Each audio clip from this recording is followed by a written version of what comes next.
میں نے ایک حدیث پڑھی، خدا کی قسم اٹھا کے کہتا ہوں، حدیث پڑھی اور پھر میں نے کتاب بند کر دی۔ میں نے کہا اس سے آگے میرے اندر ہمت ہی نہیں ہے، میں پڑھ ہی نہیں سکتا۔ میں نے جیسے کہا کہ پہلے تو صحابہ کرام میں اہل بیت کو ہم معصوم نہیں مانتے، ان سے جو کوتاہیاں ہیں وہ بھی ہماری اصلاح کے لیے ہیں تاکہ ہمیں توبہ کے طریقے سمجھ میں آ جائیں۔ عزیز دوستو، میرے محبوب کی شہزادی، بس رسول اللہ صلی اللہ علیہ وسلم کی شہزادی سیدہ فاطمہ محبوب پاک کی بارگاہ میں آئیں، رنگ اڑا ہوا ہے، آنکھیں رو رو کے تھکی ہوئی ہیں۔ محبوب کی شہزادی در رسول پہ آئی، آ کے حضور کے سامنے کھڑی ہوئی، کہا یا رسول اللہ صلی اللہ علیہ وسلم، حضور آج میں بڑی الجھن میں پھنس گئی تھی، آقا آج میں بڑی پریشان ہو گئی تھی۔ حضور نے فرمایا کیا ہوا؟ کہا یا رسول اللہ میں اور علی باتیں کر رہے تھے، باتیں کرتے کرتے کرتے کرتے بات بڑھنے لگی، حضور مجھ سے کوئی ایسا جملہ نکل گیا، علی ناراض ہو گئے، مجھ سے بات ہو گئی۔ دوستو، درۃ الناصحین میں صاحب درۃ الناصحین لکھتے ہیں، کہا علی ناراض ہو گئے۔ سیدہ فاطمہ فرماتی ہیں میں نے 70 چکر لگائے علی کے کمرے کے۔ کتنے؟ بیٹیوں، خامند کی اطاعت میں تمہاری جنت ہے، اور ماں باپ بھی ذرا خیال کرے، مائیں بھی ذرا خیال کرے۔ میرے رسول پاک نے فرمایا جو کسی عورت کو اس کے خامند کے خلاف بھڑکاتا ہے، جو کسی عورت کو اس کے خامند کے خلاف بھڑکاتا ہے، اللہ اسے جنت کی خوشبو بھی عطا نہیں کرے گا۔ چاہے اماں ہی مشورے دے رہی ہو، چاہے کوئی مشورہ دے رہا ہو، خامند کے خلاف جو بھڑکاتا ہے۔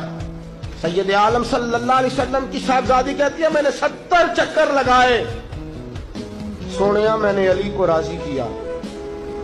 حضور علی راضی ہوئے ہیں تو خبر دینے آئی ہوں، بس اس سے زیادہ بڑی بات اور نہیں مل سکتی۔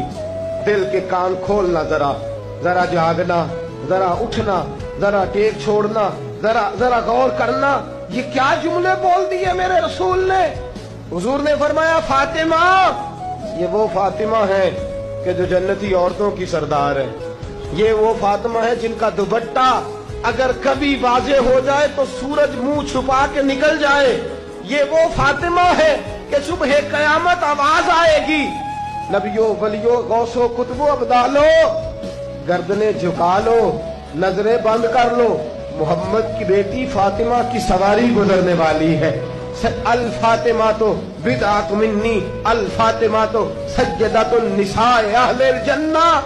حضور نے فرمایا فاطمہ تو نے اچھا کیا، علی کو راضی کر لیا، اگر علی تجھ سے ناراض رہتے اور تیرا انتقال ہو جاتا، حضور فرماتے ہیں فاطمہ میں تیرا جنازہ نہ پڑھتا۔ فرمایا میں اس سے بڑی بات کہاں سے لاؤ گے، اس سے بڑا فکرہ کہاں سے لاؤ گے؟ فرمایا فاطمہ میں تیرا جنازہ نہ پڑھتا اس لیے کہ تو مولا کائنات کی بیوی ہے، اگر تجھ سے علی ناراض رہتے۔ اور پھر میرے حبیب نے فرمایا جس کا خامند اس سے راضی ہوتا ہے اس کا اللہ بھی اس سے راضی ہوتا ہے۔ پھر اپنی بیٹی کو فرمایا بیٹی یاد رکھ، کوئی عورت اتنی نمازیں پڑھے جتنی حضرت عیسیٰ کی والدہ مریم نے پڑھی تھی، اتنا قرآن پڑھے جتنا جناب مریم نے پڑھا تھا، اتنا قرآن پڑھے جتنا حضرت مریم نے پڑھا تھا، لیکن پھر بھی اپنے شوہر کی نافرمانی کرے، فرمایا اللہ اس کی عبادتیں قبول نہیں کرے گا، اللہ اس کی ریاضتیں قبول نہیں کرے گا، تلاوتیں قبول نہیں کرے گا۔ قبول تب کرے گا جب شوہر کی فرما برداری کرے گی، قبول تب کرے گا جب شوہر کو راضی کرے گی۔ دوستو، بڑے نصیبوں والی ہے سیدہ فاطمہ کہ سیدہ فاطمہ الزہرا کا جنازہ اٹھا تو سب سے زیادہ آنسو جس نے بہائے وہ شیر خدا مولا کائنات ہیں۔ فرمایا فاطمہ میں تجھ سے لمحہ لمحہ راضی رہا، فاطمہ تو ایسی بیوی تھی کہ کائنات میں دوسری کوئی نہیں ملے گی۔